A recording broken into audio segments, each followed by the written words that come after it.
Let's summarize the passage before going to the questions.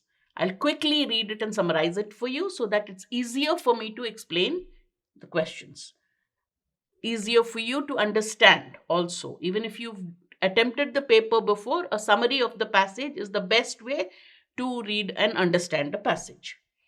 We are unknown, we know us, ourselves to ourselves, wrote Nietzsche at the beginning of the On the Genealogy of Morals. So he wrote a book in which he starts the passage like he starts the book like this.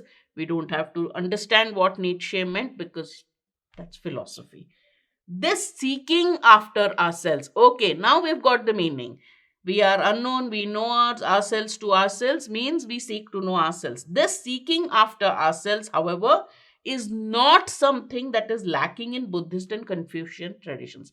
That means seeking after ourselves, who are we, what is this, is a part of Buddhist and Confucian traditions, especially not in the case of political Korean philosophy. So now we know the passage is talking about Korean philosophy, which is based on Buddhist and Confucian traditions.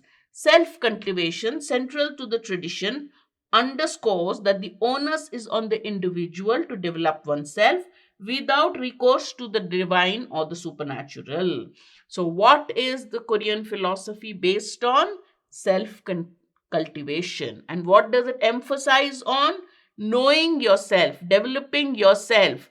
That is up to you. Do not rely on any divinity or spirituality to help you there. Korean philosophy is practical while remaining agnostic to a large degree. So, Korean philosophy is practical and to a large degree it's agnostic, doesn't rely on religion, doesn't say religion, indifferent to religion.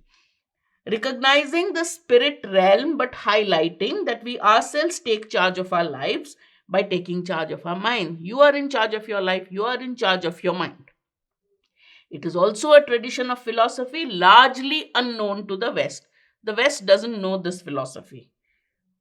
Largely unknown. Most people don't know. Okay. The word of philosophy in Korean is pronounced chorhak. It literally means the study of wisdom. So philosophy in Korean means the study of wisdom, or perhaps better, how to become wise. What's Korean philosophy concerned with? How to become wise, which reflects its more dynamic and proactive implications.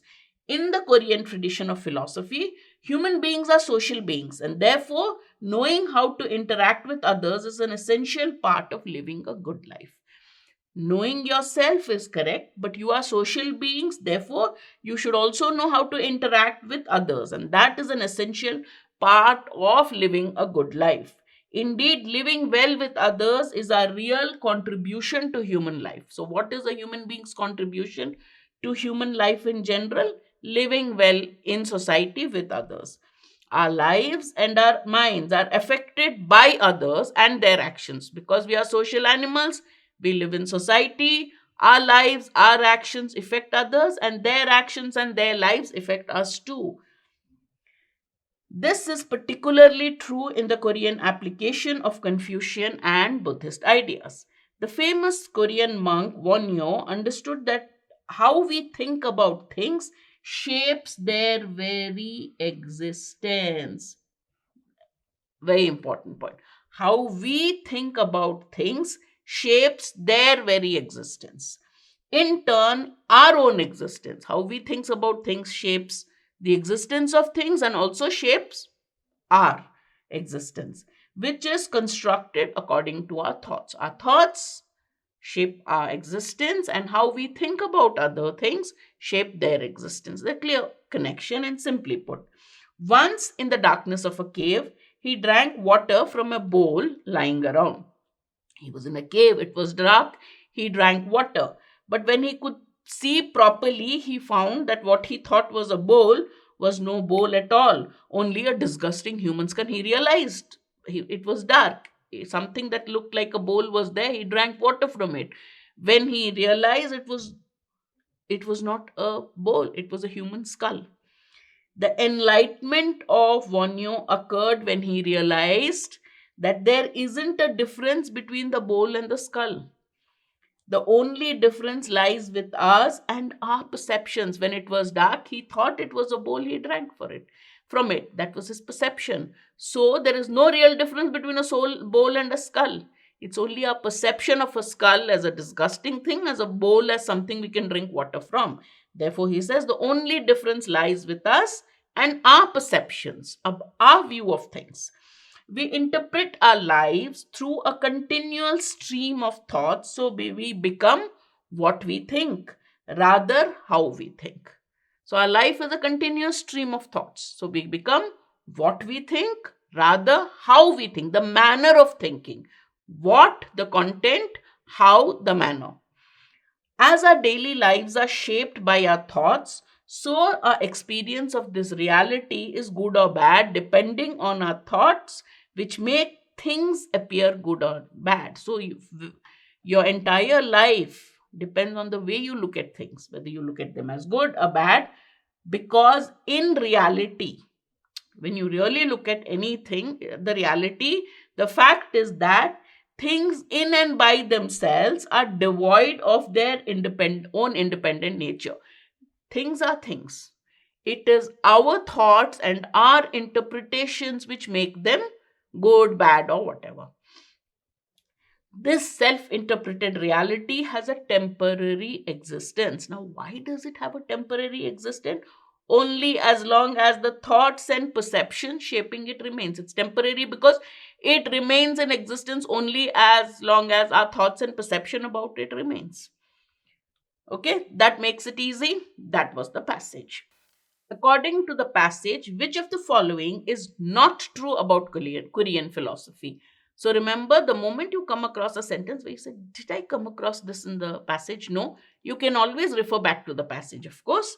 But when it asks what can be concluded, what is true or not true, it generally is around the main theme of the passage. So if you're sure of it, you just have to refer to one or two lines in the passage and you can get the answers. Not many in the West are aware of it. Yes, he says that Korean philosophy is largely unknown in the West. One is true, therefore it's not our answer. We want which one is not true. It shows that living in harmony with fellow human beings is a true contribution to life. Did he say that? I have to check this. He said something about living well in society. He said something about our lives affecting others and others' life affecting us. But did he say living in harmony with fellow beings is our true contribution? He said something about our contribution. Therefore, let's go back to the passage and check this answer. In the Korean tradition of philosophy, human beings are social beings. Therefore, knowing how to interact with others is an essential part of a good life. Okay, it's an essential part of a good life. Second, living well with others is a contribution to human life.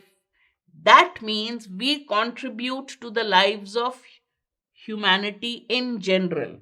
What did the option say? It made it very narrow. Living in harmony with others is a true contribution to life, human life, not to either life in general, like all kinds of life, or not our life. So, what is the problem with this? In one sense, it's too narrow. In one sense, it's too broad. In one sense, it's ambiguous. This is not what the author has said. So, this is not true about Korean philosophy. Let me see if there's another one which will allow me to say, okay, even if this is ambiguous, I can let it go. A person, not the divine or the supernatural, is in charge of their own development. Yes, he has said this, right? He says, you are responsible for yourself, your self development, not any spiritual or divine entity. True. It is largely agnostic. Yes, it has been mentioned. It has been influenced by Buddhist and Confucian traditions and ideas. Yes, therefore, the correct answer is B. That is, B is not true according to the passage.